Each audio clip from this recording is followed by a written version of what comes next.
I have only shared this one with a few people, and still when I think about it, it freaks me the fuck out. I was 16 or so, and growing up in a small town, exploring out in the hills was the thing to do. This incident took place at the north end of Ruby Valley in Elko County, Nevada. Someday I will play around on Google Earth to try to find this place, but it is slightly north of the road off of Highway 93 that goes into Ruby Valley. I always like checking out old mineshafts and ghost towns. That shit really intrigues me. At the Burger Bar in Wells, Nevada, where I am from and grew up, they had these old turn-of-the-century maps under glass on the tables. On one of them it showed several ghost towns just north of Ruby Valley, so I figured I would go check them out, as I had not been in the area very often. I gassed up my '72 Dodge W200 pickup, and being a redneck and /K/ before 4chan even, I grabbed my HK91 and set out. I had found some old foundations in the lower country, and started heading into the mountains themselves and started finding abandoned mine shafts. Shit was pretty cool, so I kept going up.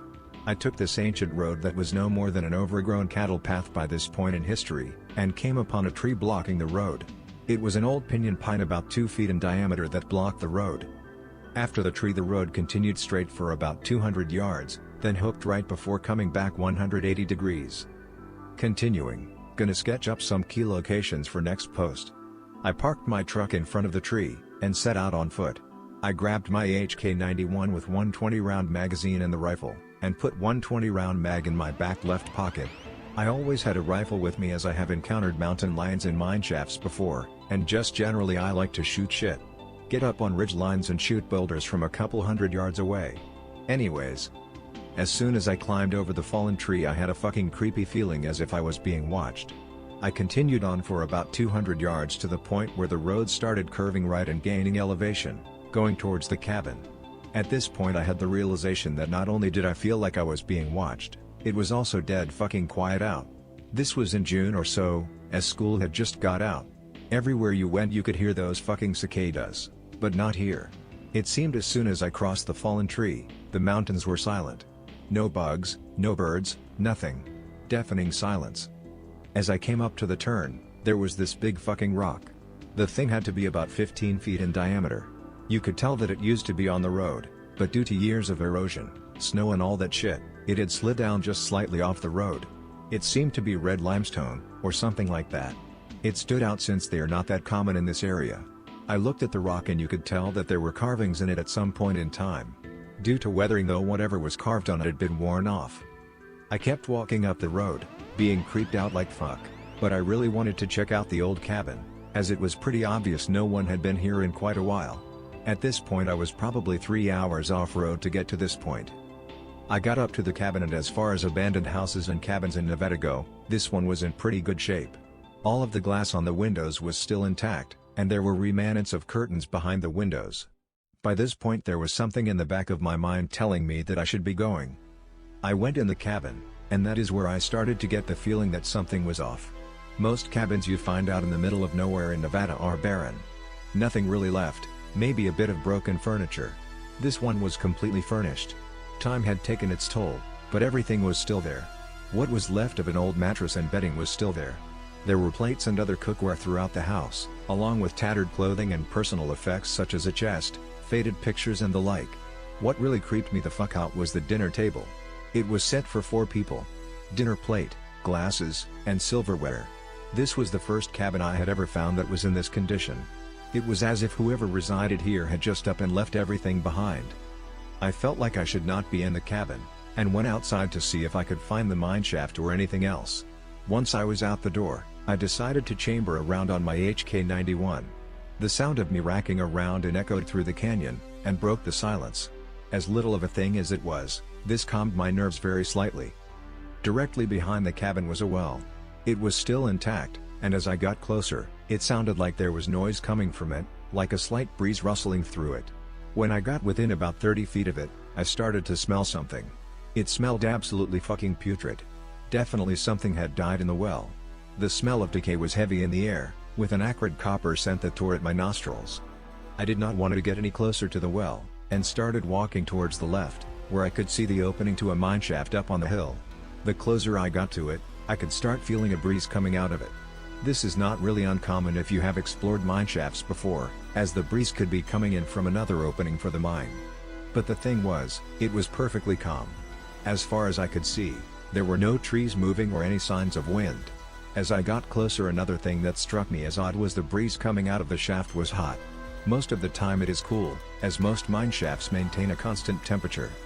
The closer I got to the shaft, the slower I moved towards it. Nothing since I crossed the fallen tree seemed right. The closer I got to the opening of the mineshaft, the more of a feeling of dread and being watched I got. I got within about 15 feet of the shaft when the fucking smell hit me. It was the smell of decay and copper, but much stronger than the well. Right then all of my spidey senses started going off. I had to get out of there. I started turning left to book it out of there when I saw a dark shadow moving in the opening of the mineshaft. Whatever it was, it appeared to be crouched down to fit in the mineshaft. Most mineshafts I have been in have 8 to 10 feet ceilings. At first I thought it was a mountain lion, then I remembered how big the fucking shafts were. My mind raced trying to think WTF it was. It was too big to be a black bear, which are rare in Nevada. I nearly froze with panic, and it slowly kept coming towards the opening of the mineshaft. It was probably within 10 feet of the opening and the light was starting to show. Whatever the fuck it was covered from head to toe in grayish-brown fur. Then it fucking screamed. It was unlike anything I have ever heard in my fucking life. My ears were ringing from it. I flipped into panic mode and did what any good redneck would do. I fucking shot it. I pulled up my HK-91, placed the front blade on what appeared to be its center mass, and ripped off 5 rounds as fast as I could accurately shoot. If you have ever shot big game with a large caliber rifle, you know the sound when you connect with something. I had 4 solid thwunks, and 1 round that went high. This made it scream even louder than it had, in pain. At this time I started hearing more, and separate screams coming from over in the well, and in the hills above the mineshaft. I started running down the hill as fast as I fucking could. In the tree line above the road, approximately 75 to 125 yards, I could see fast movement. Rocks were tumbling down the hill and there were several other screams. From the mineshaft I could hear the wailing of whatever the fuck I had shot. Whatever it was, I had definitely connected and it was hurting. Whatever it was up in the tree line, they were running from tree to tree on all fours, getting closer to me. As I ran towards the rock I was shooting in the general vicinity of the movement on the top of the hill. By the time I got to the limestone rock, I had expended the 20-round mag in the rifle. I ripped it out and put in my spare magazine, chambered around, and started sprinting towards the fallen tree, approximately 200 yards away by now. I kept glancing back and whatever they were staying in the trees. I could make out their masses and fur but they would not stay in the open.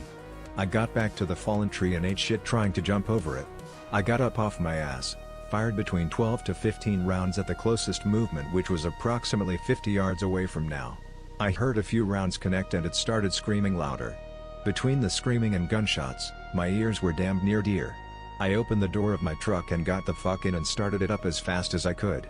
Backing up to turn around I damned near put my truck down in the canyon. As I started going forward, to leave on the road I came in on was when I finally got a look at one of them. It was crouched over with its front feet on the tree. It was covered from head to toe in grayish-brown fur, with long slender fingers with claws tipping off the fingers. The back of it was hunched, and the face was slender, most closely resembling that of a badger, but with sunken eyes. It was shaking its head back and forth, and it sounded like it was attempting to speak, but it was so garbled, and with the noise of my truck I could not make out WTF it was. I averaged 50 to 60 miles per hour on a shitty dirt road that I had done 15 on the way in. I did not slow down or stop until I got back to pavement. By now I was so shaken I had to stop and collect myself. I got back to town and was in a bit of shock. My dad had been a guide in the Ruby Mountains for about 20 years.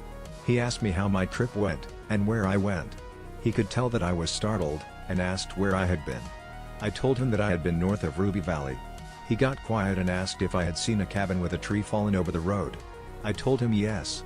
He looked me in the eyes and told me that is somewhere I should never go again, especially alone. We never spoke about it again after that. I have never been back there, part of the reason is I live in western Nevada now.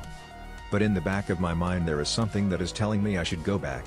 And one day I do want to go back. This was back in 2001, before camera phones, and I was too broke to afford a digital camera. I want to go back with a camera, preferably a GoPro on my helmet, and with several friends that are armed. Just something about there, even with the shit I experienced is drawing me back. One day, I will go back. I guess I need closure on what happened that day. I will probably be on for another 30 minutes or so if anyone has any questions. After that, I can be reached by email. Holy shit. JPG, I am going right through Elko on my trip next week.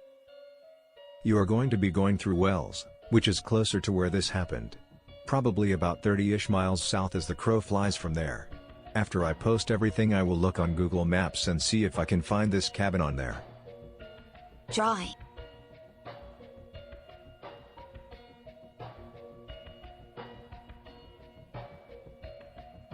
That's really fucking sketchy, dude. Be glad that you made it out of there alive. You should definitely head back there with some equipment and backup and see what's up. If the area hasn't been quarantined by Uncle Sam yet.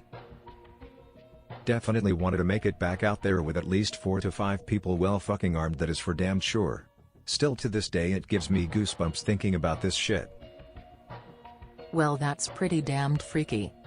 If your dad knows about it, surely other people do too. Would I run into a shitstorm if I started asking questions around Elko/Wells?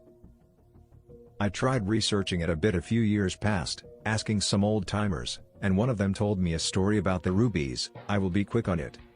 During the 40s and 50s the Army Air Corps operated out of the Wendover Air Base. Every now and then during shit weather a B-25, B-17 or B-29 would smack the rubies due to poor visibility. Some of the local ranchers got recruited to help the military go up to a crash site during the winter to recover the bodies. Rancher I was talking to told me that it took them about 3 days to get up to where this crash was on horseback and recover the bodies. He said when they got to the wreckage, all of the crew members were laid out, side by side, next to each other in a clearing in the wreckage. Many of them had severed limbs, and it was apparent all died on impact. Somehow, they ended up laid out next to each other. This was at nearly 10,000 feet elevation too.